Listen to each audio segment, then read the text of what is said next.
কিছু টাকা দেন না, আমার মা বিরাট অসুস্থ। আমি দিতে পারবো না, তোকে আমি রাখালির জন্য থুইছি, রাখালি করবি। আর তোকে আর দুবেলা খাটাও দিয়েছি, তাই বলে তুই আমার মাথায় এসে বসবি না? তোর টাকা দিব না, যা ভুগের বাচ্চা হট। চলো বাড়িতে যাই, দুটো খেয়ে আসি গা। কিছু টাকা দেন না, মা বিরাট অসুস্থ, না হলে মরে যাবে। এ তো শুনবে না। আমি একটা সত্য কথা টাকা দিতে পারি।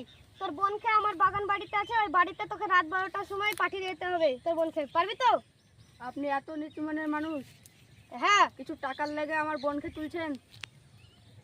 টাকা নিতে হলে লে, না হলে সর এখান থেকে। রাত 12টার সময় তোর আমার বাগান বাড়িতে পাঠিয়ে দিবি। আর চলো তোর দেখে বাবু বাবু, এত আপনি নিচু মানের মানুষ? হট স্যার, চলো। এর কথা শুনলে হবে না, আমরা চারটে খেয়ে আসি গা। শুনেন শুনেন বাবু, শুনেন।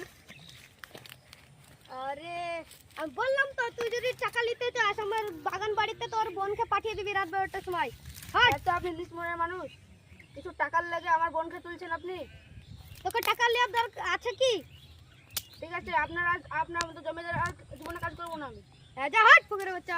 চলো আমরা খেয়ে আসি গা।